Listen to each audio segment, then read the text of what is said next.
question number 1. So in question number 1, it says that a faucet can fill a water tank in 6 hours. A second faucet can fill the same tank in 4 hours. If both the faucets are open together, how long will it take to fill up the tank? So एक tap है, एक faucet है, जो कि क्या करता है, एक टैंक को फिल अप करता है इन 6 आवर्स. एक और टैप है जो कि उसको फिल अप करता है, उसी टैंक को फिल अप करता है इन 4 आवर्स. तो ये बताओ कि अगर दोनों फॉसेट्स को ओपन कर दिया गया है, दोनों टैप्स को ओपन कर दिया गया है, तो टोटल टाइम कितना लगेगा? So what will be the total time taken to fill up this tank? ठीक है. सो टाइम क्या है, time taken by faucet A क्या है, that is 6 hours. Time taken by faucet B क्या है, दैट इज 4 आवर्स. जब भी जब भी आपके पास टाइम गिवन हो और आपने रेट निकालना हो या आपने टोटल टाइम निकालना हो, आपने टोटल कंबाइंड रेट या कंबाइंड टाइम निकालना हो, तो आपने क्या स्ट्रैटेजी यूज करनी है? बड़ी इंपॉर्टेंट ट्रिक बताने जा रहा हूं, क्योंकि ये क्वेश्चन बहुत इंपॉर्टेंट है, पेपर ओरिएंटेड है, पेपर्स में बार बार पूछे जाते हैं. एंड स्पेशली फास्ट के टेस्ट का तो ये बहुत ही एक फेवरेट पार्ट माने जाते हैं. ठीक है, बैरिया के टेस्ट का बहुत फेवरेट पार्ट माने जाते हैं. तो हमने इसमें क्या करना है कि एक ट्रिक आपने याद रखनी है. वो ट्रिक क्या है कि कंबाइंड रेट आपने जब भी निकालना है तो आप टाइम का रेसिप्रोकल ले लोगे. टाइम का आप रेसिप्रोकल ले लोगे एंड टाइम का रेसिप्रोकल लेके इसको सॉल्व करोगे. टाइम का रेसिप्रोकल लेने से आपके पास क्या आ जाएगा? तो पहला स्टेप क्या करना है कि टाइम का रेसिप्रोकल ले लेना है. तो टाइम का क्या ले लेना है? रेसिप्रोकल ले लेना है. उससे आपके पास रेट ऑफ डूइंग वर्क आ जाएगा. यानी जब उस टाइम का रेसिप्रोकल लोगे तो रेट ऑफ डूइंग वर्क आ जाएगा. उसको सॉल्व करो, इक्वेशन बना के सॉल्व कर लोगे, दोबारा रेसिप्रोकल ले लोगे, दोबारा रेसिप्रोकल ले लोगे, तो आपके पास आंसर आ जाएगा. तो क्या टेक्निक आपने इस तरह के क्वेश्चन में यूज करनी है कि आपने टाइम का रेसिप्रोकल कर लेना है. तो टाइम का reciprocal will give you rate of doing work.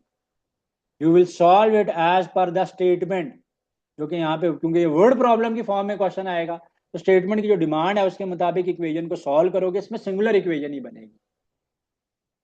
ठीक है. और अगर टाइम निकालना है तो दोबारा रेसिप्रोकल ले लोगे, अगेन रेसिप्रोकल लोगे, तो you will get the answer. अब इस टेक्निक को यहाँ पे लगाते हैं. तो फॉसेट ए जो है उसको टाइम कितना था? उसको 6 आवर्स का टाइम लग रहा था to fill up the tank. Faucet B को लग रहा थे 4 आवर्स. सो पहले दोनों का रेट ऑफ वर्क निकालते हैं. तो जब दोनों का रेट ऑफ वर्क निकालेंगे, so rate of filling up the tank of A क्या आ जाएगा? 1/6. टाइम का रेसिप्रोकल लेके रेट बन जाता है, मैंने बताया आपको. बी का रेट आ जाएगा to of filling up the tank, वो आ जाएगा 1/4. अब दोनों मिलकर कितने टाइम में कर रहे हैं?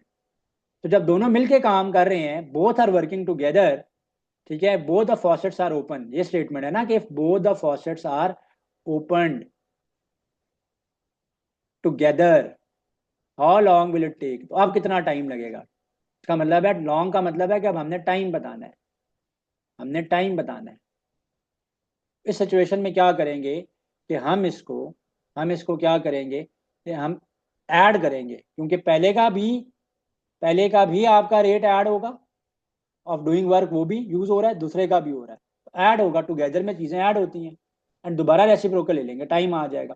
तो फर्स्ट टैंक का रेट ऑफ है फिलिंग ऑफ द टैंक है, फर्स्ट टैप का rate of filling the tank है 1/6, सेकंड का rate of filling the tank है 1/4. एलसीएम लेंगे, एलसीएम आएगा 24, 4 यहाँ पे, 6 यहाँ पे, दिस विल बी 10/24.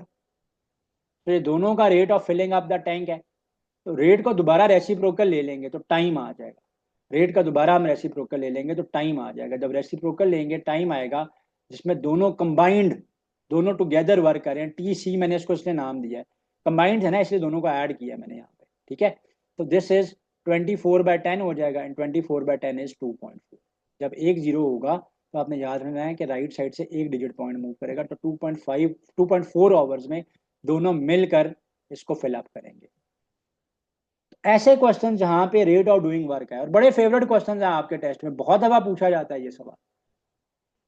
एक टैंक है, उसमें एक टैप जो है वो इतने रेट पे पानी फिल कर रहा है, दूसरा इतने पे कर रहा है, दोनों मिला के कितने में करेंगे, दोनों मिला के कितने में कर रहे हैं, अकेला कितने में करेगा, इतने लोग इतने में ये काम कर रहे हैं, तो बताओ इतने लोग होंगे तो कितना टाइम लगेगा काम के लिए। तो वहां पे सब में स्ट्रैटेजी आपने क्या रखनी है, this is very very crucial and very very important. Paper में ये ट्रिक्स एंड टिप्स काम आएंगी।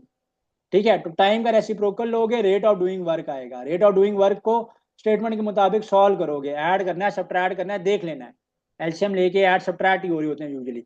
सॉल्व करोगे, दोबारा आप रेसिप्रोकल ले लोगे, अगर टाइम की फॉर्म में आपने आंसर देना है तो आंसर आ जाएगा। अगर रेट की फॉर्म में ही देना है तो रेसिप्रोकल लेने की यहाँ पे जरूरत नहीं है। कुछ और क्वेश्चंस करते हैं, रेट ऑफ चेंज को स्टार्ट में रखा है इस लेक्चर के ताकि आपको समझ आ जाए ये इंशाल्लाह, और क्वांटिटेटिव पे आपकी ग्रिप जो है इंशाल्लाह बड़ी स्ट्रांग हो जाए। एंड ये शॉर्ट क्वेश्चंस आपके पेपर में होंगे, डेफिनेटली वैल्यू चेंज होती है बट कॉन्सेप्ट इंशाल्लाह इनको करने से आप अपने टेस्ट में बहुत अच्छा परफॉर्म कर पाओगे। Two workers A and B can complete a task together in 5 hours. अब वही काम है कि दोनों वर्कर्स मिलके जब एक काम करते हैं तो उनको 5 घंटे लगते हैं, तो दोनों का जो combined time of doing work है that is 5 hours. Working A alone working alone A can complete it in 8 hours. अगर ए अकेला काम करता है तो अकेला ए का जो टाइम है ना वो 8 आवर्स है। तो ये सी का टाइम नहीं है, ये उनका कंबाइंड टाइम है जब दोनों मिलके काम कर रहे हैं। ठीक है, तो सी ये है। तो अकेला ए काम कर रहा है, कितने टाइम में काम कर रहा है अकेला ए जो है वो 8 घंटों में ये काम कर रहा है। पूछ रहा है कि बी अकेला जब ये काम करेगा तो उसको कितना टाइम लगेगा, how long would be take to complete the task alone. B अकेले को काम करने में कितना वर्क करने में कितना टाइम जो है वो आएगा। तो मैंने आपको ट्रिक बताई है लास्ट क्वेश्चन में, थोड़ा सा दोबारा ओवरव्यू देता हूँ ताकि ये आप इसको रिटेन कर सकें और ऐसे क्वेश्चन 100% आप कर सकोगे पेपर में। मैं बार बार बता रहा हूँ कि बहुत ज़्यादा पूछे जाते हैं। तो टाइम का रेसिप्रोकल लेके ना रेट बना लेते हैं, तो टाइम का रेसिप्रोकल लेके रेट ऑफ वर्क निकालते हैं, फिर सॉल्व करते हैं, एंड सॉल्व करके दोबारा रेसिप्रोकल लेते हैं, दोबारा टाइम आ जाता है। तो यहाँ पे भी हम यही स्ट्रैटेजी करेंगे। तो टोटल दोनों का मिल के जो टाइम है ना, तो time of A plus B है, यानी जब ए प्लस बी टुगेदर काम कर रहे थे, टोटल टाइम ए प्लस बी जो था वो 5 आवर्स था। तो दोनों का जो रेट ऑफ डूइंग वर्क हो जाएगा, ए प्लस बी का जो रेट ऑफ डूइंग वर्क हो जाएगा वो इसका रेसिप्रोकल हो जाएगा, जो कि हो जाएगा 1/5 आवर्स। तो रेट कैसे आता है टाइम का रेसिप्रोकल लेके, अकेला ए कितने टाइम में करा था 8 आवर्स में, तो अकेले ए का रेट ऑफ डूइंग वर्क इसके टाइम का रेसिप्रोकल लेके आ जाएगा 1/8। हमने बताना है कि बी को कितना टाइम लगेगा, बी को कितना टाइम अकेला लगेगा। तो जब दोनों मिलकर कंबाइन काम कर रहे हैं, ए प्लस बी का रेट ऑफ वर्क क्या होगा, 1/TA प्लस 1/TB, यानी rate of work of A plus rate of work of B. और रेट क्या डूइंग वर्क कैसे आता है, टाइम के रेसिप्रोकल से आता है। ये बार बार इसलिए रिपीट करूं ताकि याद रहे आपको पेपर में कि रेट ऑफ डूइंग वर्क कैसे आता है, टाइम का रेसिप्रोकल लेने से आया था, बता चुका हूं। तो दोनों जब मिलके काम कर रहे हैं तो दोनों का जो combined rate of doing work है वो 1/5 है, क्योंकि दोनों का मिलके जो टाइम था 5 घंटे था, तो कंबाइंड रेट 1/5 हो गया। अकेले ए को टाइम लग रहा है 1/8, अकेले बी का टाइम निकालना है 1/TB, उसको रहने देते हैं एज इट इज, सॉल्व कर लेंगे हम। 1/5 minus 1/8 is equal to 1/T of B. तो ये हुआ यहाँ पे बेटा ये है कि 1/8 को मैं लेफ्ट साइड पे ले गया हूँ। ठीक है students, I have taken up 1/8 on the left side. तो 1/5 में से 1/8 को माइनस करेंगे, एलसीएम ले लेंगे। तो मेरे पास यहाँ पे थोड़ी सी स्पेस कम है, मैं नीचे चलता हूँ। तो यहाँ पे इसको सॉल्व कर लेंगे, एलसीएम लेंगे। तो 5 और 8 दोनों जब भी एक टेबल में नहीं आते तो दोनों का मल्टीपल ही एलसीएम है। 8 1 जा 8 हो जाएगा, 5 1 जा 5 हो जाएगा। सो 1/टाइम ऑफ बी आ जाएगा। तो this will be 8 minus 5 will be 3 divided by 40। सो ये तो रेट आ गया, क्योंकि 1/T भी रेट होता है। टाइम निकालना है तो रेसिप्रोकल लेंगे। तो टाइम ऑफ बी क्या आ जाएगा, टाइम ऑफ बी आ जाएगा 40/3 आवर्स। सॉल्व कर लेते हैं, 40/3 आवर्स, 3 1 जा 3, 1 बचा 1 और 0 10, 3 3 जा 9, 10 में से 9 गया तो 1 रिमाइंडर है। पॉइंट लगा के यहाँ पे 0 लगाएंगे, दोबारा आएगा 3, ये तो कंटिन्यू रहता रहेगा, 13.33 पे चलेगा। तो इसको 13.3 आवर्स लगते हैं अगर अकेला बी जो है ये काम करेगा। अगर अकेला बी ये काम करेगा तो 13.3 आवर्स में ये काम करेगा। तो the trick is, the methodology is simple. Time है अगर गिवन तो उसका रेसिप्रोकल लें आप, उसको आप रेट ऑफ डूइंग वर्क में चेंज करें, सॉल्व करें इक्वेशन बना के डिपेंडिंग अपॉन कि क्या चीज़ गिवन थी। अच्छा मुझे यहाँ पे पता था कि दोनों का कंबाइंड रेट गिवन है, तो वो कंबाइंड रेट की जगह पे आया। अकेला ए का टाइम गिवन था, उसका रेट आ गया था 1/8। बी का निकालना था, सॉल्व किया, वापस दोबारा रेसिप्रोकल ले लें, वापस दोबारा रेसिप्रोकल ले लें, वापस दोबारा रेसिप्रोकल ले लें, तो आपके पास क्या आ जाएगा? दोबारा रेसिप्रोकल लेने से वापस आपके पास टाइम आ जाएगा। सो दिस इज द ट्रिक, चाहे वो रेट ऑफ डूइंग वर्क के क्वेश्चंस हों, चाहे आपके पास टैंक फिलअप के हों, या टैंक में से वाटर लीकेज के क्वेश्चंस हों, स्पीड के साथ होते हैं ये एसोसिएटेड क्वेश्चंस। ठीक है, तो स्पीड के साथ ये बहुत दफा एसोसिएटेड होते हैं आपके साथ। जैसे अब क्वेश्चन नंबर 3 में आ रहा है, a car travels 180 miles in 3 hours. If the speed increases by 20 miles per hour, how long will it take to travel the same distance? So एक गाड़ी 180 माइल्स को कवर करती है 3 घंटे में। अब अगर स्पीड को आप 20 माइल्स पर आवर इंक्रीज कर देंगे, 20 माइल्स पे नहीं ले जाएंगे बल्कि प्रीवियस स्पीड में इंक्रीज लाएंगे 20 माइल्स का, स्टेटमेंट पे गौर करना होता है आपने, तो आप कितना टाइम लगेगा सेम डिस्टेंस को कवर करने के लिए। सो 180/3 पहले करके हम स्पीड निकाल लेते हैं। स्पीड कैसे आती है? Distance by time. So speed, previous speed आ गई मेरे पास 60 माइल्स पर आवर। अब इसमें 20 का इंक्रीज आ गया, तो अब न्यू स्पीड होगी 80 माइल्स पर आवर, तो the new speed is 80 miles per our. अब कितना टाइम लगेगा हमने ये बताना है। तो स्पीड क्या है? डिस्टेंस बाय टाइम है, अभी मैंने यूज भी किया है इसको। स्पीड की जगह पे पुट करेंगे 80, डिस्टेंस वही रहेगा 180, टाइम हमने निकालना है उसको एक्स कर लेते हैं, क्रॉस मल्टीप्लाई कर लेंगे। सो एक्स इक्वल टू 180/80 या टी रहने देते, आपकी अपनी चॉइस ही, मैंने एक्स कर लिया। 0 0 के साथ कैंसिल हो जाएगा, 9 2 9 जा, 2 4 जा, सो 9/4 आ रहा है। सो 9/4, सो 9/4, 4 2 जा 8, 1 लेफ्ट, पॉइंट लगाएंगे, यहाँ पे 0 लगाएंगे, 4 2 जा 8, फिर चलता ही रहेगा, ये 2.22 आवर्स भी जा रहा है। तो अब टाइम 2.2 आवर्स लगेगा, तो 2.2 hours will be the right choice है। तो अगर ये गाड़ी पहले 180 माइल्स को 3 आवर्स में कवर करी थी, एंड स्पीड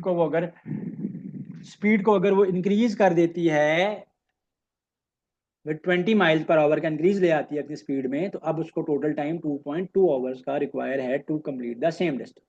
अगेन टैंक वाला question, very favourite question. A tank is being filled by a pipe A in 10 hours. A tank is being filled by a pipe A in 10 hours.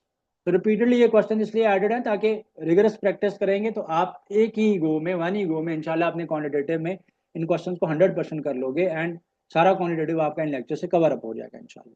A tank is being filled up by a pipe in 10 hours. Pipe B can fill it in 15 hours. If pipe A is opened alone for 3 hours and then pipe B is also opened, how many hours will it take to fill the tank? तो यहां पे अब question में थोड़ा सा twist आ गया है, थोड़ा सा ट्विस्ट आ गया है। वो ट्विस्ट ये है कि टैंक ए जो है वो 10 आवर्स में, टैप ए जो है, पाइप ए जो है वो टैंक को 10 आवर्स में फिलअप करता है। पाइप बी जो है सेम टैंक को 15 आवर्स में फिलअप करता है, को फिलअप करता है। अब अगर पहले, अब दो डिफरेंट रेट्स हैं, दोनों को इकट्ठा नहीं किया गया। अब अगर पहले only for 3 hours, only for 3 hours pipe ए को ओपन किया गया है, ओनली फॉर 3 आवर्स पाइप ए को ओपन किया गया है, और उसके बाद पाइप बी को ओपन किया गया है। इस बात के ऊपर बड़ी आपने तवज्जो देनी है कि अगर पहले सिर्फ 3 घंटे के लिए, अब यहाँ पे डिफरेंट रेट्स हैं, कि अगर पाइप ए को 3 घंटे के लिए पहले ऑन कर दिया गया, उसको ओपन कर दिया गया, बाद में उसके साथ पाइप बी भी आ गया, पाइप ए भी बाद में ओपन ही रहेगा, लेकिन बाद में 3 घंटे के बाद पाइप बी को भी ओपन कर दिया गया, तो अब कितने आवर्स लगेंगे? अब कितने आवर्स अकेले लगेंगे? अब कितने आवर्स दोनों को लगेंगे फिल अप द टैंक? अब कितना टाइम लगेगा, यानी टोटल टाइम अब आपने बताना है कि अब जो टोटल टाइम होगा ना दोनों के लिए वो कितना होगा। ठीक है जी। तो अब दोनों के लिए टोटल टाइम जो है वो कितना होगा। तो पाइप ए अकेले का टाइम था 10 आवर्स, तो उसका रेट क्या आ जाएगा 1/10 आवर्स। पाइप बी का अकेला टाइम था 15 आवर्स, तो उसका रेट आ जाएगा 1/15 आवर्स। ठीक है जी, उसका टाइम आ गया हमारे पास 1/15 आवर्स। अब नेक्स्ट जो है हमारे पास यहाँ पर क्या है कि प्रॉब्लम इस चीज़ की है, देखने वाली बात ये है कि अगर पाइप ए को पहले 3 आवर्स के लिए ऑन किया गया है, तो आपने ये बताना है कि अब कितना टाइम लगेगा जब बाद में पाइप बी को 3 घंटे के बाद ओपन किया गया। तो पाइप बी को 3 घंटे के बाद ओपन किया गया है, तो पाइप ए का रेट पर आवर क्या है 1/10 है। पर आवर उसका रेट ऑफ फिलिंग क्या है 1/10 है। अब शुरू में उसको 3 आवर्स मिले हैं, शुरू में उसको 3 आवर्स पहले ओपन किया गया, तो पर रेट उसका जो पर आवर जो उसका रेट है 1/10 है, क्योंकि टाइम आवर्स में है, तो 1/10 किया तो 1/आवर पर आवर के हिसाब से रेट आ गया ना। ऊपर आवर था, अब जब रेसिप्रोकल हो गया तो आवर नीचे चला गया, पर आवर में रेट आ गया। तो 3 घंटे ऑन किया गया है उसको, तो अब ए की जो फिलिंग हो चुकी है वो 3/10 हो चुकी है, 3/10 हो चुकी है यहाँ पे, 3/10 यहाँ पे फिलअप हो चुका है। इस बात को समझना है, ठीक है, थोड़ा सा ट्रिकी है, मैं इसलिए एक्सप्लेन कर रहा हूँ दोबारा। सो टाइम कैसे, टाइम का रेसिप्रोकल लेके रेट ऑफ डूइंग वर्क आता है। अब टाइम आवर्स में था ना, सो 1/10 है यहाँ पे rate of doing work per hour, rate of filling per hour. 3 hours के लिए इनिशियली पाइप ए को ओपन किया गया, इनिशियली 3 आवर्स के लिए पाइप ए को ओपन किया गया, तो 3/10 रेट हो गया इसका उन 3 घंटों का, 3/10 उसका रेट हो गया उसके 3 घंटों का। ठीक है। अब क्या है, हमेशा जो टोटल फ्रैक्शन होता है, टोटल फ्रैक्शन जो होता है वो 1 बन जाता है। टोटल पार्ट, फिर अगर फ्रैक्शन की फॉर्म में पार्ट्स को डिवाइड किया जाए तो टोटल हमेशा 1 बन जाता है, क्योंकि 100% होता है ना, तो फ्रैक्शन की फॉर्म में वो 100/100 करके तो 1 बनता है। तो 3/10 तो एक है, 1/5 तो एक उसका वो पार्ट है, 3/10 तो खैर 3 आवर्स के लिए पार्ट है। तो टोटल यहाँ पे फ्रैक्शन हमेशा क्या बन जाता है, रिमेनिंग टोटल फ्रैक्शन हमेशा यहाँ पे 1 बन जाता है। तो अब अगर जब मैंने 3 घंटे के लिए पहले पाइप ए को ओपन कर दिया है, तो 1 में से 3/10 ये तो माइनस कर लेंगे, एलसीएम आएगा 10 - 3 डिवाइडेड बाय 10, तो ये आ जाएगा हमारे पास स्टूडेंट्स 7/10। तो 7/10 टैंक तो जो है ना वो ऑलरेडी शुरू के 3 घंटों में फिल अप हो चुका है। अब जो टैंक रिमेनिंग है वो 7/10 टैंक रिमेनिंग है। टोटल 1 था, 100% था यानी 1 था। अब जब 3/10 के लिए पाइप ए को ओपन किया गया, पाइप ए को ओपन किया गया, तो पीछे रिमेनिंग रह जाएगा। तो टोटल 1 में से जब ये जो 3 घंटे में उसने 3/10 फिलअप किया है, तो पीछे रिमेनिंग 7/10 रह गया। पीछे रिमेनिंग क्या रह गया 7/10 रह गया। अब बाद में दोनों को कंबाइन टाइम के लिए ओपन कर दिया गया। अब जो दोनों हैं उन दोनों को क्या कर दिया गया, दोनों को ओपन कर दिया गया। तो दोनों का तो जो कंबाइंड रेट है वो तो सिंपल रेट ही था उनका पर आवर का। फर्स्ट का था 1/10 एंड सेकंड का था 1/15। सो फर्स्ट का था 1/10 एंड सेकंड का था 1/15। पाई बी का था 1/15। तो पाई बी का था 1/15। तो अब देखते हैं कि उनका कंबाइंड क्या बनेगा, 1/10 प्लस 1/15। सेम काम करेंगे, हम एलसीएम ले लेंगे। सो 10 × 15 एलसीएम आ जाएगा, 15 यहाँ पे, 10 यहाँ पे, ऊपर आएगा 25, नीचे आया 10 × 15। 5 5 जा, 5 3 जा, 5 1 जा, 5 2 जा। तो इनका तो कंबाइंड रेट आ गया 1/6। अब रिमेनिंग के लिए, अब इसमें से 3/10 फिलअप हो चुका है और पीछे रह गया 7/10। अब ये बाकी रिमेनिंग 7/10 इस रेट से फिलअप होगा। तो 7/10 जो रह गया है वो इस रेट से फिलअप होगा। इसको डिवाइड कर देंगे 1/6 से। तो इसको मैं क्या कर दूंगा, इसको मैं डिवाइड कर दूंगा 1/6 से टू गेट द आंसर। अब जिनको नहीं पता मैं उनको बता दूं, 7/10 डिवाइडेड बाय 1/6 है, तो ये 6/1 हो जाएगा। A/B डिवाइडेड बाय C/D हो रहा हो, तो ये बन जाएगा A/B इंटू D/C। तो यहाँ पे क्या करेंगे, 2 के टेबल से कैंसिल करेंगे, 2 3 जा, 2 5 जा, 7 3 जा 21, 21/5 आ गया। ठीक है, सो 21/5 आ गया हमारे पास। सो 21/5 को हम देख लेते हैं कि क्या आंसर आता है। सो 21/5 तो 5 4 ज़ा 20, बीच में 1 आ गया, पॉइंट लगा के यहाँ पे 0 लगाएंगे, फिर अगेन 5 2 ज़ा 8 आ गया, ये चलता ही रहेगा। तो 4.2 आवर्स बन रहा है कंबाइंड। तो ये आंसर क्या आ गया इसका, 4.2 आवर्स इसका आंसर आ गया है। तो 4.2 आवर्स इसका आंसर आ गया। तो इसमें काफ़ी सारे कुछ छोटे छोटे से कॉन्सेप्ट, आधे तो पुराने ही थे, कुछ न्यू यूज हुए हैं, तो मैं इसका दोबारा ओवरव्यू देता हूँ। अब इस क्वेश्चन में डिफिकल्टी क्या थी, या इस क्वेश्चन में ट्रिक क्या थी? इस क्वेश्चन में डिफिकल्टी या ट्रिक ये थी कि अगर टैंक ए जो है उसको पाइप ए जो है वो टैंक को फिल करता है 10 आवर्स में, पाइप बी जो है वो टैंक को फिल करता है 15 आवर्स में। अब ये नहीं पूछा गया कि दोनों को इकट्ठा ऑन कर दिया गया तो क्या होगा, जबकि ये कहा गया कि जो पहले 3 आवर्स हैं उसमें सिर्फ पाइप ए को ओपन किया गया।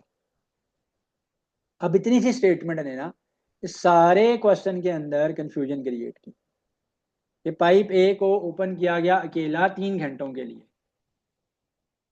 पाइप ए को अकेला ओपन किया गया 3 घंटों के लिए पहले। सो पाइप ए का रेट क्या था, टाइम का reciprocal rate of doing work है, ये बात तो बहुत दफा बता चुका हूँ इस लेक्चर में। सो 1/10 इंटू 3 किया, क्योंकि 3 घंटे हैं, 1 घंटे का रेट 1/10 है, 3 घंटों का 3/10 है।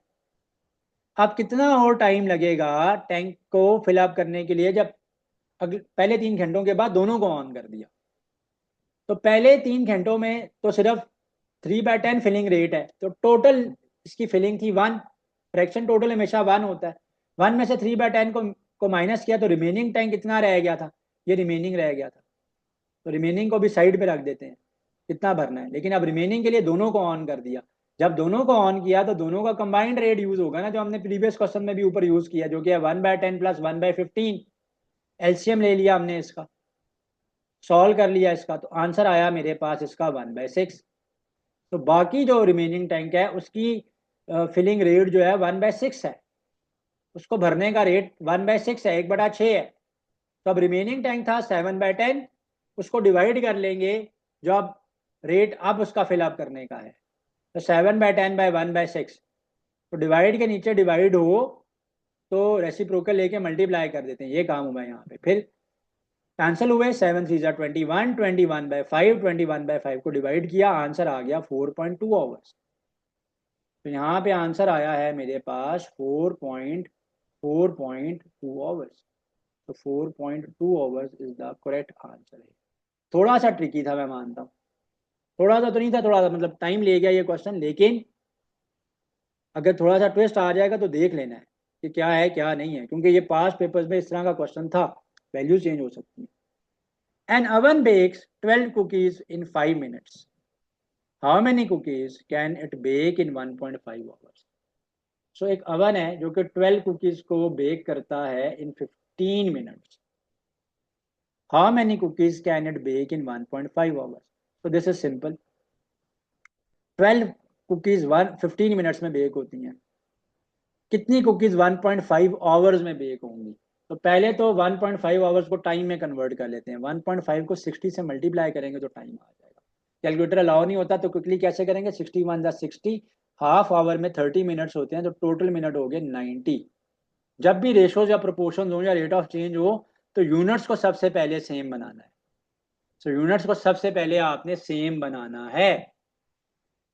So what you will be doing is, आप यूनिट्स को सेम करोगे, आप यूनिट्स को सेम बनाओगे। तो मैंने ये वजह है कि यहाँ पे 1.5 आवर्स को कन्वर्ट किया है, 1.5 आवर्स को मिनट्स में मैं ले गया तो वो 90 मिनट्स की फॉर्म में आया। अब क्वेश्चन कह रहा है कि कितने कुकीज बेक करेगा ना 1.5 आवर्स में, तो ये डायरेक्ट प्रोपोर्शन का क्वेश्चन है। डायरेक्ट प्रोपोर्शन में क्या होता है, जब आप एक क्वांटिटी को इंक्रीज करते हैं तो दूसरी क्वांटिटी भी इंक्रीज होती है। तो अगर आप टाइम इंक्रीज करोगे तो नंबर ऑफ कुकीज जो बेक होंगी वो भी इंक्रीज हो जाएंगी। तो डायरेक्ट प्रोपोर्शन में फर्स्ट क्वांटिटी फिर सेकंड क्वांटिटी, अगेन दोबारा first quantity and second quantity आती है। तो पहले 12 कुकीज और फिर टाइम आएगा 15 मिनट, फिर आएगा हमारे पास एक्स कुकीज, क्योंकि कुकीज हमने बतानी है, और टाइम आएगा 90 मिनट्स। ना होता है डायरेक्ट प्रोपोर्शन में, ये बड़ी इंपॉर्टेंट बात है, बड़ी इंपॉर्टेंट ट्रिक है कि अगर आपने यहाँ पे कुकीज और फिर आपने यहाँ पे टाइम रखा है तो आप यहाँ पे भी कुकीज और फिर टाइम रखोगे प्रोपोर्शन। डायरेक्ट प्रोपोर्शन में जो क्वांटिटी यहाँ पे पहले है वही क्वांटिटी प्रोपोर्शन के बाद भी, इक्वल के बाद भी वहीं पे पहले होगी। तो क्वांटिटी 1 और 3, अगर 1 टाइम है तो फिर 3 भी टाइम होगा, अगर 1 कुछ और चीज़ है तो फिर 3 भी वही चीज़ होगा। तो यहाँ पे भी मैंने ए पे कुकीज़ रखा है, तो यहाँ पे भी मैंने ए पे पहले कुकीज़ लिया है। सो 12 कुकीज़ बेक हो रही हैं 15 मिनट्स में। कितनी कुकीज़ बेक होंगी 90 मिनट्स में। तो यूनिट्स को सेम करना है पहले, ये बड़ी इंपॉर्टेंट बात है। तो नंबर ऑफ कुकीज़ को मैंने एक्स कह दिया। अब रेशो के अंदर आप क्या करते हैं, product of extremes, product of extremes into product of means कर लेते हैं, इनटू प्रोडक्ट ऑफ मीन्स कर लेते हैं। So product of extremes into product of means कर लेते हैं। So 12 into 90 is equal to 15x आ जाएगा। प्रोडक्ट ऑफ एक्सट्रीम्स क्या होता है, ये जो कॉर्नर्स वाले होते हैं ये आपस में मल्टीप्लाई होते हैं, इक्वल हो जाते हैं, सेंटर वाले आपस में मल्टीप्लाई होते हैं। तो एक्सट्रीम्स हो गया ये, कॉर्नर्स पे पड़े हुए बड़े होने को एक्सट्रीम्स कहते हैं, E1 E2। So product of extremes, ये रेशो प्रोपोर्शन का रूल है, is equal to product of means. So 12 into 90 is equal to 15x। Cancel कर लेते हैं हम लोग, 3 5 जा, 3 4 जा, 5 1 जा, 5 4 बचा, 48 हो गया। तो x इक्वल्स टू 72 आ जाएगा। 72 कुकीज वो बेक करेगा, कुकीज वो बेक करेगा इन 90 मिनट्स। ठीक है। सो 4 इंटू 18 यह होता है 72 होता है। सो 4 8 जा 32 का 2 3 कैरी, 4 1 जा 4 4 प्लस 1 72 कुकीज। 72 कुकीज जो है ना वो आंसर आ जाएगा। आगे चलते हैं अब हम लोग नेक्स्ट क्वेश्चन की तरफ।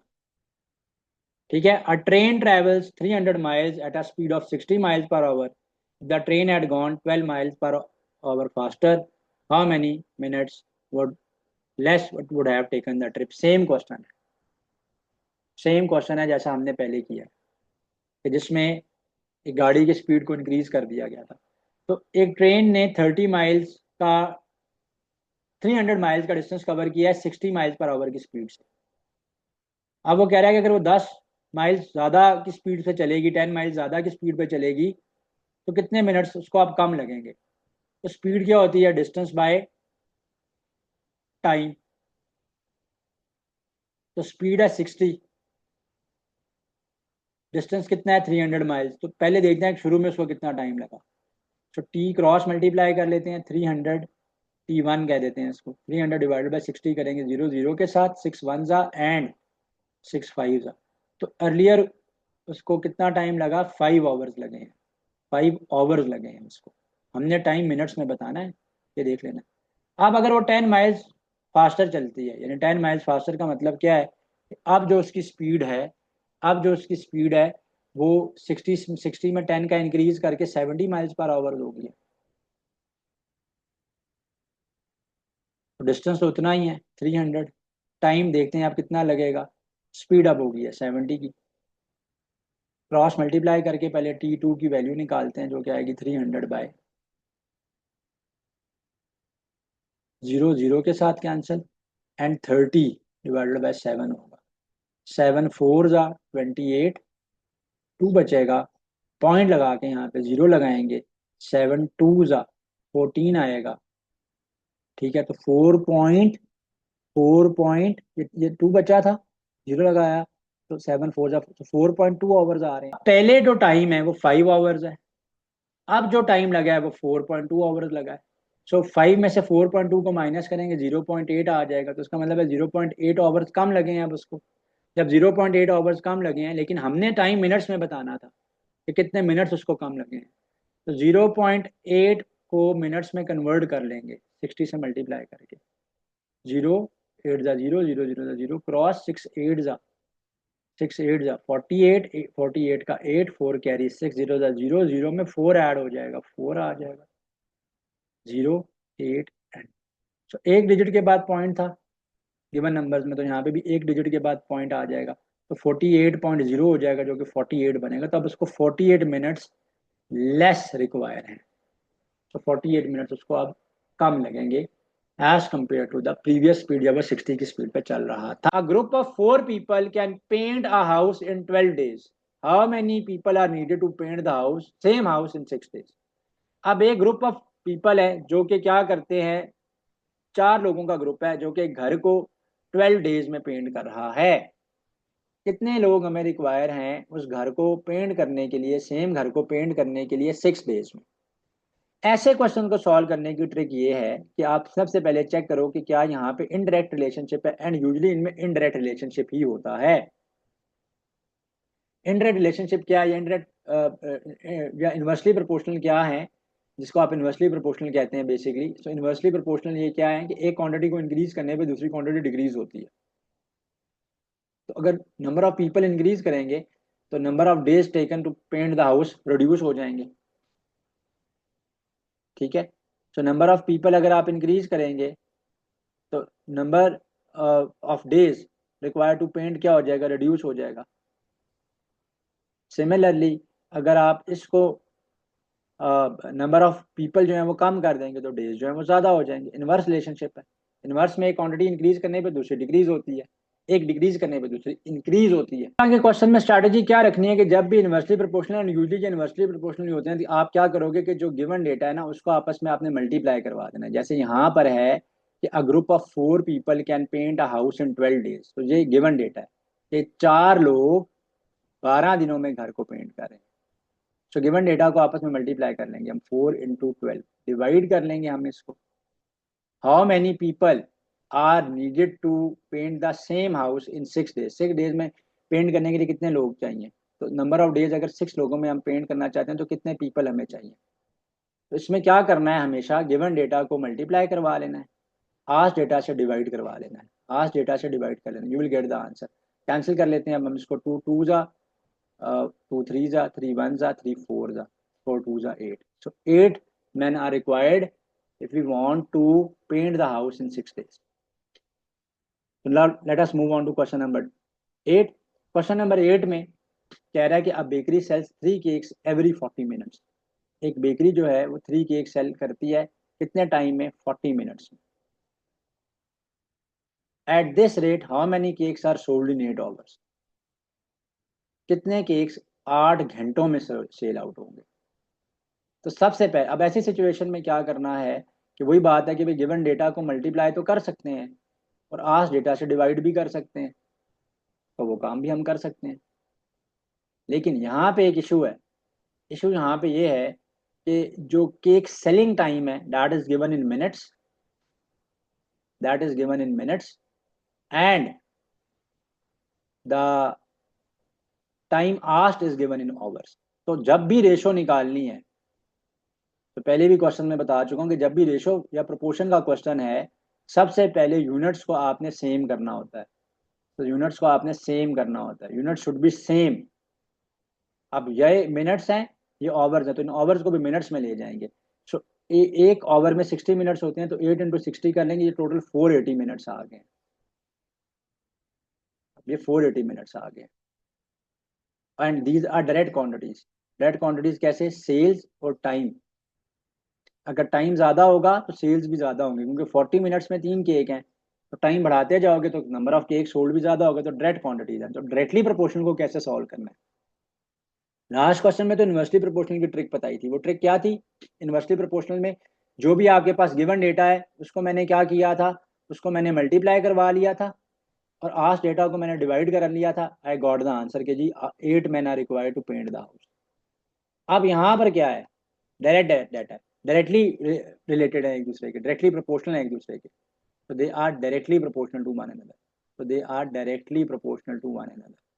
तो डायरेक्टली प्रोपोर्शनल में क्या करना है कि आपने क्वांटिटीज लिखनी है। जो क्वांटिटी आप यहाँ पे लिखोगे पहले, फिर बाद में लिखोगे, इक्वल के बाद भी आपने वही क्वांटिटी पहले लिखनी है और वही क्वांटिटी बाद में लिखनी है। But I am trying to say इस क्वेश्चन में क्या है कि केक्स हैं और टाइम है, फिर दूसरी क्वांटिटी भी केक है और टाइम है, तो यहाँ पे भी केक और टाइम आएगा। तो डायरेक्ट प्रोपोर्शन में ऑर्डर को सेम रखना है। इनवर्स प्रोपोर्शन की जो ट्रिक मैंने बताई है, मल्टीप्लाई करो डिवाइड कर दो, आंसर आ गया। डायरेक्ट प्रोपोर्शन में क्या करना है, ऑर्डर को सेम रखना है। तो पहली क्वांटिटी केक है, 3 केक सेल आउट होते हैं कितने मिनट्स में, 40 मिनट्स में। इक्वल टू हमने क्या बताना है, हमने बताना है कि कितने केक सेल आउट करेगा, कितने केक्स बेच पाएगा वो 8 आवर्स में। तो केक्स कितने बेच पाएगा उसको एक्स कर लेते हैं, टाइम को हमने कन्वर्ट कर लिया था मिनट्स में। तो टाइम अब हमारे पास टोटल टाइम बन रहा था 8 hours which is 480 minutes, 480 minutes. इस तरह से सॉल्व करेंगे। अब रेशोज का रूल है, product of extremes into product of means. ये जो क्वांटिटीज होती हैं कॉर्नर पे पड़ी हुई, ये एक्सट्रीम्स कहलाती हैं, और ये जो सेंट्रल क्वांटिटीज हैं ये मीन कहलाती हैं। ये क्या कहलाती हैं? मीन कहलाती हैं। So product of extremes is equal to product of means के इक्वल होगा। तो प्रोडक्ट ऑफ एक्सट्रीम्स क्या है? 3 इंटू 480 है, इज इक्वल टू 40x हो जाएगा। ये मल्टीप्लाई का साइन है, ये x है, कंफ्यूजन का शिकार नहीं होना। जीरो को जीरो के साथ कैंसिल कर लेंगे, 4 1 जा 4, 4 2 जा 8, 12 हो गया, 3 इंटू 12, सो x की वैल्यू 36 आ जाएगी। तो 36 केक्स सेल करेगा वो इन 480 मिनट्स, इन 480 मिनट्स। तो जब भी ओवरव्यू करते हैं इस क्वेश्चन का, ताकि समझ आ जाए क्या है, जब भी डायरेक्टली प्रोपोर्शनल है वो एक दूसरे की, प्रोपोर्शनैलिटी का क्वेश्चन है, रेशो का क्वेश्चन है, एंड क्वांटिटी डायरेक्टली प्रोपोर्शनल है, यानी एक क्वांटिटी को इंक्रीज करने से दूसरी भी इंक्रीज हो रही है, एक को डिक्रीज करने से दूसरी क्वांटिटी भी डिक्रीज हो रही है। तो आपने क्या करना है? आपने रेशोज को यूज करना है एंड क्वांटिटीज को सेम ऑर्डर में लिखना है। जो क्वांटिटी यहाँ पे आप इक्वल से पहले लिखेंगे उसी ऑर्डर में आपने यहाँ पे लिखनी है। अगर यहाँ पे पहले केक्स हैं तो यहाँ पे भी पहले केक्स होंगे, यहाँ पे बाद में टाइम है तो यहाँ पे फिर बाद में भी टाइम होगा। और गिवन डेटा क्या था कि 3 cakes are sold every 40 minutes. 8 hours में कितने केक्स सेल होंगे? टोटल टाइम जो है ना, टोटल टाइम जो है it should be, total time should be in same unit. Time को मैं मिनट्स में ले गया। जब भी रेशो सॉल्व करनी है, जब भी प्रोपोर्शन सॉल्व करनी है, क्वांटिटीज के यूनिट्स को पहले चेक कर लेना सेम है कि नहीं है, इसलिए मैंने 8 आवर्स को 480 मिनट्स बना लिया था। अब क्या करेंगे? Product of extremes into product of means लगा देंगे, यानी जो एंड्स पे पड़े हुए हैं वो आपस में मल्टीप्लाई होंगे, इक्वल्स टू जो सेंट्रल टर्म्स हैं, मीन टर्म्स हैं, वो आपस में मल्टीप्लाई हो जाएंगी। 40x हो गया था, ये जीरो जीरो के साथ कैंसिल हो गया डिवाइड करने पे, 4 1 जा 4 2 जा, सो 12 3 जा जो है ना वो 36 जो है वो इसका आंसर आ जाएगा। ठीक है। सो डायरेक्ट रिलेशनशिप में आप रेशो बना लें। Empty a full tank in 6 hours, a pipe can fill the tank in 4 hours, if both are open at the same time how long will it take to fill up the tank. बड़ा interesting question है। कह रहा है कि एक drain है और वो ड्रेन जो है क्या करता है, 6 आवर्स में उस टैंक को खाली कर देता है। उस टैंक को वो ड्रेन जो है ना वो क्या कर देता है, वो ड्रेन जो है वो खाली करता है। अगर हम उस ड्रेन को हम ओपन रखेंगे तो उसको टोटल में 6 आवर्स रिक्वायर हैं उस टैंक को, कंप्लीटली फिल्ड टैंक को एम्प्टी करने के लिए। ठीक है। अब पाइप की जो फिलिंग है, पाइप उस एम्प्टी टैंक को 4 आवर्स में फिल अप करता है। सो 4 आवर्स में वो उसको फिल अप करता है। सो कितना टाइम लगेगा उसको खाली करने के लिए? How long will it take to how long will it take to fill the tank, खाली कह गया हूँ, how long will it take to fill the tank, tank को फिल करने के लिए कितना टाइम लगेगा? बड़ा इंपॉर्टेंट सवाल है, very very important question, very very important question. ठीक है। अच्छा, सो एक ड्रेन है वो एम्प्टी टैंक करती है टैंक को इन 1/6 आवर्स, इन 6 आवर्स। उसका रेट क्या हो जाएगा? 1/6। देखें टाइम जो होता है, टाइम एम्प्टी करने का क्या है, ड्रेन का टाइम कितना है? 6 आवर्स है। तो रेट क्या हो जाएगा? रेट हो जाएगा 1/6 आवर्स। अब एक पाइप है जो कि टैंक को फिल अप करता है 4 आवर्स में, तो रेट ऑफ वर्क क्या हो जाएगा पाइप का? टाइम का रेसिप्रोकल रेट दे देता है, 1/4 हो जाएगा। अब दोनों को सेम टाइम पे ओपन कर दिया है, नीचे से ड्रेन ओपन है और ऊपर से क्या है, वो पाइप भी ओपन है पानी को फिलअप करने के लिए। नीचे से ड्रेन पानी को निकाल रहा है और पाइप जो है वो इसमें फर्दर पानी को क्या कर रहा है, वाटर को क्या कर रहा है, ऐड कर रहा है। अब हमने ये बताना है कि दोनों जब ओपन है तो कितना टाइम लगेगा। कंबाइंड का मतलब क्या? दोनों ऐड होंगे। कंबाइन का मतलब क्या? दोनों ऐड होंगे, यानी दोनों के रेट्स ऐड होंगे। रेट ऑफ ड्रेनेज और रेट ऑफ पाइप दोनों के दोनों ऐड होंगे जब दोनों को ओपन किया गया, बोथ आर ओपन। तो पाइप का रेट क्या है? 1/4 प्लस इसमें ऐड हो जाएगा ड्रेन का रेट, लेकिन ड्रेन तो एम्प्टी कर रहा है तो वो क्या हो जाएगा? -1/6 होगा। दोनों ऐड तो नहीं ना करे ना, अगर दोनों पाइप्स ही होते तो दोनों पाइप्स का ऐड हो जाता।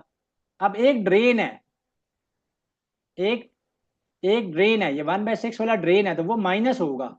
तो जब दोनों को कंबाइन के लिए तो ऐड ही करेंगे कंबाइंड इफेक्ट के लिए, लेकिन वो उसका साइन माइनस होगा क्योंकि एक पानी को बाहर निकाला और दूसरा पानी को उस टैंक में इंटर कर रहा है, वाटर को इंटर कर रहा है। तो यहाँ पे हम एलसीएम ले लेंगे, 1/4 प्लस माइनस माइनस 1/6 हो जाएगा। एलसीएम आ जाएगा 6 इंटू 4 24।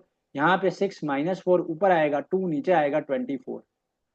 अब ये कैंसिल करेंगे, 1/12 आ जाएगा। 1/12 तो रेट है, रेट का वापस रेसिप्रोकल लेंगे तो टाइम बन जाएगा। ठीक है, टाइम बन जाएगा। तो इस तरह से 12 आवर्स लगेंगे to fill up the tank.